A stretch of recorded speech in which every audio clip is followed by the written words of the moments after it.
نبی کریم صلی اللہ علیہ وسلم کی ولادت کا جب وقت قریب آیا اور آپ کی ولادت جیسے جیسے قریب ہوتی گئی تو دنیا کے اندر ایسے واقعات پیش آئے کہ جو خلاف عادت واقعات تھے، اور اس میں اللہ رب العزت نے اپنی قدرت کا اظہار کیا، اور یہ علامات تھی، نشانیاں تھیں کہ اب اس نبی آخر الزمان کی ولادت کا اور اس کی آمد کا وقت ہو چکا ہے، جس کا زمانہ بڑے عرصے سے انتظار کر رہا تھا۔ تو نبی کریم صلی اللہ علیہ وسلم کی آمد سے پہلے کے واقعات میں ایک بڑا واقعہ جو پیش آیا وہ اصحاب فیل کا واقعہ ہے، جس کو اللہ رب العزت نے قرآن پاک میں نقل کیا ہے، اور اصحاب فیل کا بڑی تفصیل کے ساتھ تذکرہ کیا ہے۔ سورہ فیل کے اندر مفسرین نے اس واقعہ کو لکھا ہے۔ اصحاب فیل کا جو واقعہ پیش آیا، واقعہ کچھ یوں تھا کہ نبی کریم صلی اللہ علیہ وسلم کی ولادت سے سیرت کی کتابوں کے مطابق 50 یا 55 دن پہلے یہ واقعہ پیش آیا، اور اس وقت مکہ مکرمہ میں جو قریش کے بڑے سردار تھے، بنو ہاشم کے بڑے سردار تھے، وہ نبی کریم صلی اللہ علیہ وسلم کے دادا جان حضرت عبد المطلب تھے، اور اس وقت مکہ کی جو سرداری تھی وہ ان کے پاس تھی، اور مکہ کے تمام لوگ اور جتنے بھی دوسرے قبائل تھے وہ حضرت عبد المطلب کے تابع تھے، اور حضرت عبد المطلب اس وقت بیت اللہ کے یعنی خانہ کعبہ کے متولی بھی تھے۔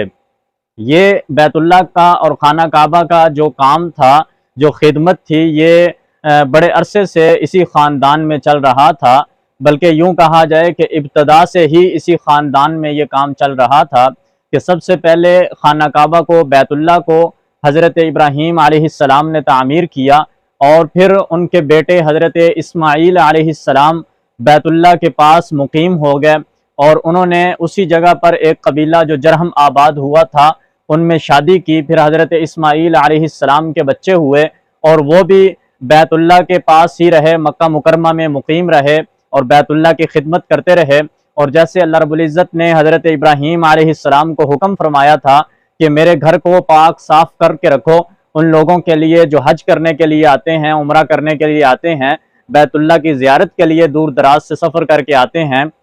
تو ان کے لیے میرے گھر کو مزین کر کے، صاف ستھرا کر کے، پاک کر کے رکھیں۔ اور ساتھ ہی یہ کہ جتنے بھی دور دراز سے آنے والے لوگ ہوتے تھے، تو جو بھی بیت اللہ کا متولی ہوتا تھا، خانہ کعبہ کا متولی ہوتا تھا،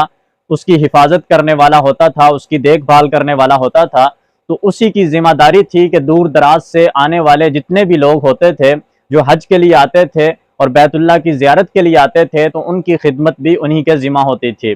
اسی طرح چلتے چلتے حضرت اسماعیل علیہ السلام کی نسل میں جتنے بھی سردار آئے تو یہ ذمہ داری بیت اللہ کی خدمت انہی کے ذمہ تھی۔ اور اسی سلسلے میں حضرت عبد المطلب جب مکہ کے سردار بن گئے تو بیت اللہ کی خدمت اور سرداری انہی کے پاس تھی، اور بیت اللہ کے متولی وہی تھے، اور مکہ مکرمہ کی سرداری بھی ان کے پاس تھی، اور مکہ کے بڑے سردار بھی وہ تھے۔ ویسے بھی نسبی طور پر، خاندانی طور پر حضرت عبد المطلب اس وقت سب سے اعلیٰ خاندان کے فرد تھے، اور اپنی ذات کے اعتبار سے بڑے اچھے اخلاق والے تھے، بڑے شجاعت اور بہادر والے بھی تھے، بڑی جود و سخا والے بھی تھے، اور فطرت میں جتنی بھی چیزیں ہیں جو اللہ رب العزت نے حلال کی ہیں تو ان کو حلال سمجھتے تھے، اور جو چیزیں اللہ رب العزت نے حرام کی ہیں ان کو وہ حرام سمجھتے تھے۔ اور اس کے علاوہ بیت اللہ کی خدمت بھی سر انجام دے رہے تھے، حاجیوں کی خدمت بھی کیا کرتے تھے، ان کو حاجیوں کو پانی پلانے کا کام، ان کی رہائش کے انتظامات اور آنے والوں قافلوں کی حفاظت کے انتظامات، یہ تمام حضرت عبد المطلب اپنی نگرانی میں کر رہے تھے۔ اور واقعہ یوں پیش آیا کہ نجاشی شاہ حبشہ نے اپنا ایک حاکم مقرر کیا جو کہ یمن کا حاکم تھا، اور اس کا نام تھا ابرہہ۔ یہ ابرہہ نامی یمن کا بادشاہ تھا، یمن کا حاکم تھا، جو نجاشی شاہ حبشہ کی طرف سے مقرر کیا گیا تھا۔ اس نے جب یہ دیکھا کہ عرب کے پاس ایک سادہ سا بیت اللہ ہے، ایک سادہ سا خانہ کعبہ ہے، اور پوری دنیا سے لوگ اس خانہ کعبہ کی طرف آتے ہیں اور اس کا حج کرتے ہیں، اس کا طواف کرتے ہیں، اور لوگوں کے دلوں میں اس بیت اللہ کی عظمت اور محبت بہت زیادہ ہے، جس کی وجہ سے وہ حسد کرتا تھا اور اندر ہی اندر جلتا رہتا تھا کہ یہ تمام لوگ عرب کے پاس کیوں جاتے ہیں اور بیت اللہ کا طواف کیوں کرتے ہیں۔ تو اس نے یہ ارادہ کیا کہ میں یمن کے اندر ایک ایسا گرجا گھر تیار کروں گا، ایسا ایک کلیسا بناؤں گا کہ تمام لوگ عرب کے اس سادہ سے خانہ کعبہ کو چھوڑ کر، بیت اللہ کو چھوڑ کر اس گرجا گھر کا طواف کریں گے اور یہاں حج کرنے کے لیے آئیں گے، یہاں تک کہ عرب بھی اپنا وہ بیت اللہ چھوڑ کر ہمارے گرجے میں حج کے لیے آئیں گے۔ تو اس نے یمن کے شہر صنعاء میں، جو اب بھی وہاں دارالحکومت ہے، تو اس صنعاء شہر کے اندر ایک بہت بڑا وسیع اور خوبصورت اس نے ایک گرجا گھر بنوایا اور اس کے اندر بہت خوبصورت ماربل لگائے اور اس کو مزین کیا اور اس کے جتنے بھی زیب و زینت تھی اس کو تیار کیا اور بہت ہی عالی شان اس نے وہ اونچا لمبا چوڑا محل تیار کیا جو بڑا وسیع تھا اور اس کو گرجا گھر بنایا۔ اور اس کا یہ سوچ اس کی تھی کہ جتنے بھی لوگ بیت اللہ کی خانہ کعبہ کی زیارت کے لیے جاتے ہیں، اب وہ سادہ سا جو خانہ کعبہ ہے عربوں کا اس کو چھوڑ کر ہمارے اس خوبصورت گرجا گھر کی طرف آئیں گے اور یہاں لوگ طواف کریں گے اور اس کی عبادت کریں گے۔ لیکن وہ یہ نہیں جانتا تھا کہ وہ اللہ کا گھر ہے جس کا اللہ نے بنانے کا حضرت ابراہیم علیہ السلام اور حضرت اسماعیل علیہ السلام کو خود حکم دیا تھا، اور پھر حضرت ابراہیم علیہ السلام نے اللہ تعالیٰ سے دعا کی تھی کہ اے اللہ بیت اللہ کی محبت تمام لوگوں کے دلوں میں ڈال دے، اور آپ کی دعا کی وجہ سے اللہ تعالیٰ نے پورے تمام انسانوں میں، تمام مسلمانوں میں جو اللہ کو ماننے والے ہیں ان کے دلوں میں بیت اللہ کی محبت کو ڈال دیا، اور دور دراز علاقوں سے لوگ بیت اللہ کی زیارت کے لیے اور طواف کے لیے وہاں حاضر ہوتے ہیں اور وہاں حج اور عمرے کی سعادت حاصل کرتے ہیں۔ اب اس بادشاہ جو حاکم تھا ابرہہ، اس نے وہ گرجا گھر تو تیار کر لیا، وہ کلیسا بنوا لیا، لیکن چونکہ وہ اللہ کا گھر نہیں تھا اس لیے وہاں لوگ بھی نہیں آتے تھے، اور اس کے خلاف ہوا یہ کہ حضرت عبداللہ ابن عباس کی روایت کے مطابق ایک کنعانی شخص تھا، یہ بھی عرب میں سے تھا، اس نے جا کر اس گرجا گھر میں پیشاب کر دیا، پخانہ کر دیا، یعنی اس کو گندا کر دیا، جس کی وجہ سے وہاں کا جو چوکیدار تھا اس نے حاکم کو جا کے ابرہہ کو بتایا کہ ایک عرب شخص نے آ کر ہمارے اس گرجا گھر کو، کلیسا کو خراب کر دیا ہے، گندا کر دیا ہے۔ تو بادشاہ کو اس بات سے بہت غصہ آیا اور اس نے کہا کہ میں اب عربوں سے اس کا بدلہ لوں گا۔ اور بعض دوسرے لوگوں کا اس میں موقف اور ہے، اس میں کچھ اور بھی اقوال ہیں، وہ یہ ہیں کہ عرب کے کچھ نوجوان لڑکے تھے جنہوں نے اس گرجا گھر کے قریب آگ جلائی ہوئی تھی، ہوا کی وجہ سے وہ آگ گرجا گھر میں لگ گئی، جس کی وجہ سے تمام جو گرجا گھر تھا وہ جل گیا اور مسمار ہو گیا، ختم ہو گیا، ریزہ ریزہ ہو گیا، خاک بن گیا۔ تو اس سے اس بادشاہ کو، ابرہہ کو بڑا غصہ آیا اور اس نے یہ کہا کہ میں عربوں سے بدلہ لوں گا۔ اور بدلہ کس طرح لوں گا؟ اس نے یہ کہا، ارادہ کیا کہ میں ان کا جو بیت اللہ ہے، خانہ کعبہ ہے، اس کو گرا کر مسمار کر دوں گا، منہدم کر دوں گا، اس کو ختم کر دوں گا، اور اس طرح میں عربوں سے بدلہ لوں گا۔ چنانچہ اس نے بیت اللہ کو گرانے کے لیے ایک بڑی فوج تیار کی، عربوں کے ساتھ لڑائی کے لیے، ختم کرنے کے لیے ان کو ایک بڑی فوج تیار کی، اور اس میں اس نے ہاتھی بھی رکھے، ہاتھیوں والی یہ فوج تھی۔ اور چونکہ جو ہاتھیوں والی فوج ہوتی ہے، ہاتھی ذرا بڑے ہوتے ہیں، اونچے ہوتے ہیں، ایسی فوج کو شکست دینا تھوڑا مشکل ہوتا ہے۔ عام چھوٹے جو پیدل لوگ ہوتے ہیں یا چھوٹی سواریوں پر ہوتے ہیں، گھوڑوں پر ہوتے ہیں، تو ان کے لیے سامنے والی بڑی فوج سے جو ہاتھیوں پر آ رہی ہو، ظاہری طور پر اس کے ساتھ ٹکر لینا ایک عجیب سا مسئلہ لگتا ہے۔ اور چونکہ وہ بڑی فوج تھی اور وہ یہ سمجھتا تھا کہ ہم اس کے ذریعے جا کر بیت اللہ کو گرا دیں گے، بیت اللہ کو، خانہ کعبہ کو منہدم کر دیں گے، اور اس ارادہ سے وہ اپنا لشکر لے کر وہاں سے نکلا۔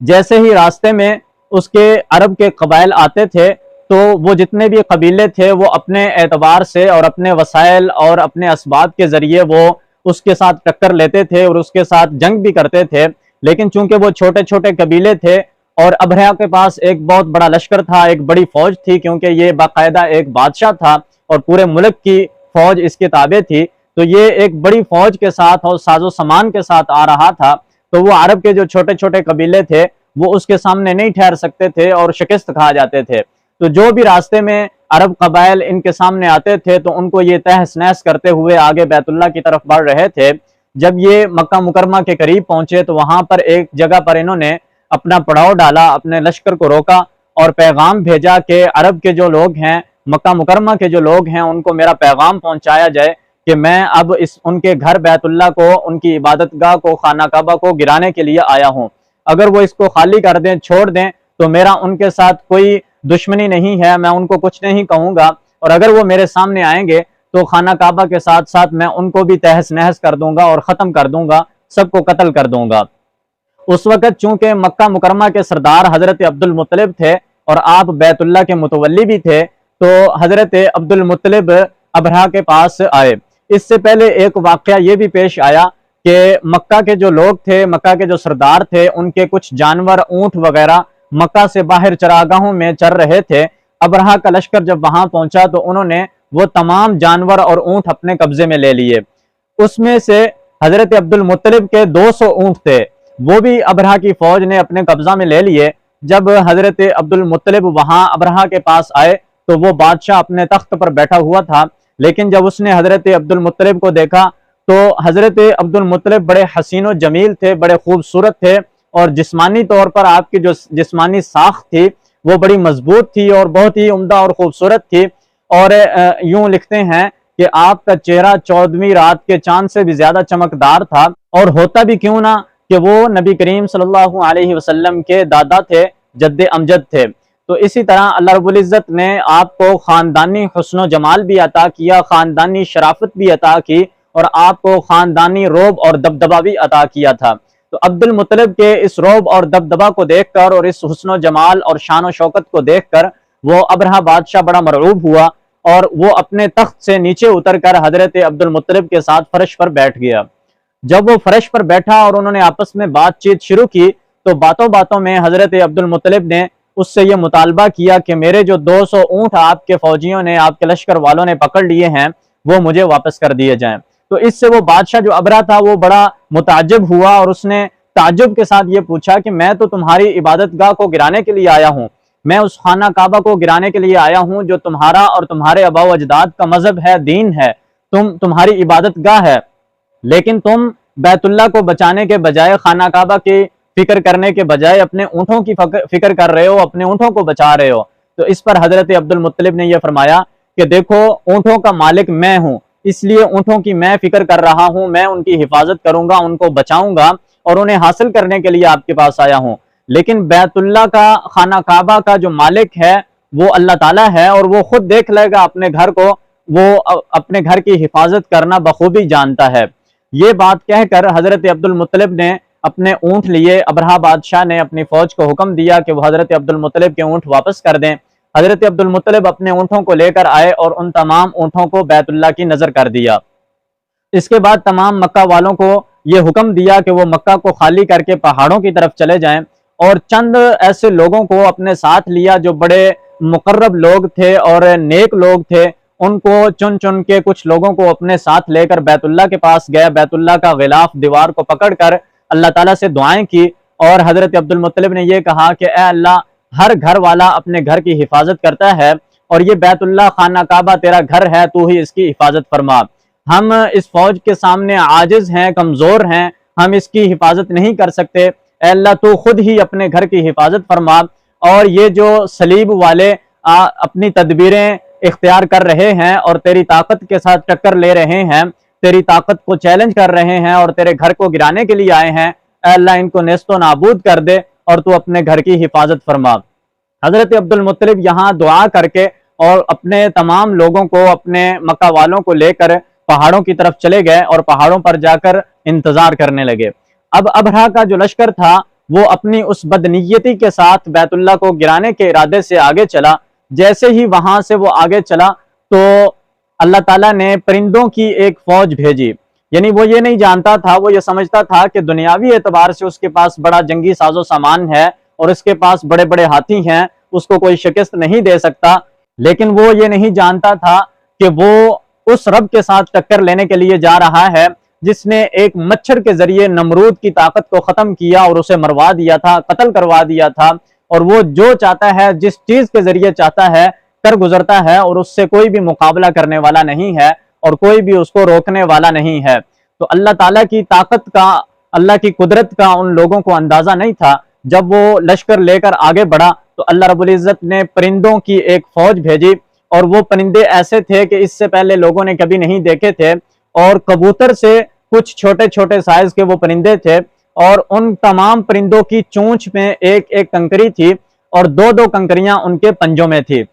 یعنی ہر پرندے کے پاس 3 کنکریاں تھی، ایک اس کی چونچ میں اور ایک ایک پنجے میں 2 کنکریاں، تو اس طرح ہر پرندے کے پاس 3 کنکریاں تھی، اور یہ لا تعداد بے شمار پرندے تھے جو اللہ رب العزت نے وہاں بھیجے، اور انہوں نے آ کر اس لشکر کے اوپر ہاتھیوں والوں پر کنکریاں برسانا شروع کر دی، اور اللہ کی قدرت اور اللہ کی طاقت اور حکمت سے وہ جو کنکریاں تھی، جو چھوٹی چھوٹی کنکریاں تھی، وہ گولی اور بمب کا کام دے رہی تھی، اور جس ہاتھی پر یا جس پر بھی وہ گرتی تھی تو اس سے پار ہو جاتی تھی اور اس کو تباہ کر دیتی تھی، وہ وہیں گر پڑتا تھا۔ جب ان پر یہ کنکریاں برسنے لگی اور اللہ کی فوج نے اس ہاتھیوں والوں پر حملہ کر دیا، تو اب وہ بھاگنے لگے اور ادھر ادھر بکھرنے لگے، لیکن چونکہ وہ اللہ کے عذاب کی لپیٹ میں آ چکے تھے، اللہ کی فوج ان کو گھیرے میں لے چکے تھی، ان کا محاصرہ کر چکی تھی، تو اب وہ کہیں بھی بھاگنے والے نہیں تھے، جس پر بھی جو بھی جہاں بھی ہوتا تھا کنکری وہ پرندے گراتے تھے اور وہ وہیں ہلاک ہو جاتا تھا۔ اور یہ جو ابرہہ تھا، اس کا انجام یوں ہوا کہ اس کو چیچک کی بیماری لگی، اس کے جسم پر دانے نکلے، اور اس کا جو جسم تھا وہ سارا گلنے اور سڑنے لگ گیا، اور اس کا جسم گل کر خراب ہو گیا، اس سے بدبو آنے لگی، اور پھر اس کے جسم کا ایک ایک ٹکڑا، ایک ایک عضو، ایک ایک حصہ گل سڑ کر اس کے جسم سے گرنے لگا، اور آخر میں یوں ہوا کہ اس کا دل پھٹ کر باہر آ گیا اور یہ ہلاک ہو گیا۔ تو اللہ تعالیٰ نے اس کو ایک عبرت ناک موت دی کہ اس نے اللہ کی طاقت کو چیلنج کیا، اللہ تعالیٰ کے ساتھ ٹکر لی، اور اللہ تعالیٰ کے محترم مکرم گھر کو گرانے کا اور اس کی توہین کرنے کا ارادہ کیا، تو اللہ رب العزت نے اپنے گھر کی یوں حفاظت کی، اور ان پرندوں کے ذریعے اللہ تعالیٰ نے اپنے گھر کی حفاظت کی، اور اس فوج کو، ہاتھیوں والوں کو، جن کو بڑا گھمنڈ تھا، غرور تھا کہ ہمیں کوئی شکست نہیں دے سکتا، اللہ تعالیٰ نے نیست و نابود کر دیا۔ اور یہ واقعہ نبی کریم صلی اللہ علیہ وسلم سے 50 یا 55 دن پہلے واقعہ یہ پیش آیا، اور اس کے 50 یا 55 دن کے بعد نبی کریم صلی اللہ علیہ وسلم دنیا میں تشریف لائے۔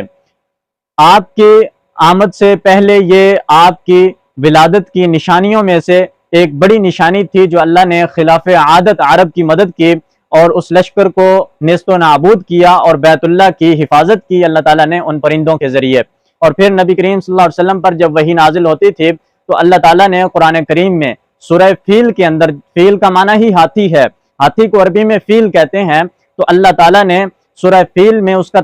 تذکرہ کرتے ہوئے نبی کریم صلی اللہ علیہ وسلم کو اس لشکر والوں کے بارے میں خبر دی۔ الم تارا کیف فعل ربک باصحاب الفیل الم یجعل کیدہم فی تضلیل وارسل علیہم طیرا ابابیل ترمیہم بحجارۃ من سجیل فجعلہم کعصف مأکول۔ اللہ تعالیٰ نے یہ بتا دیا کہ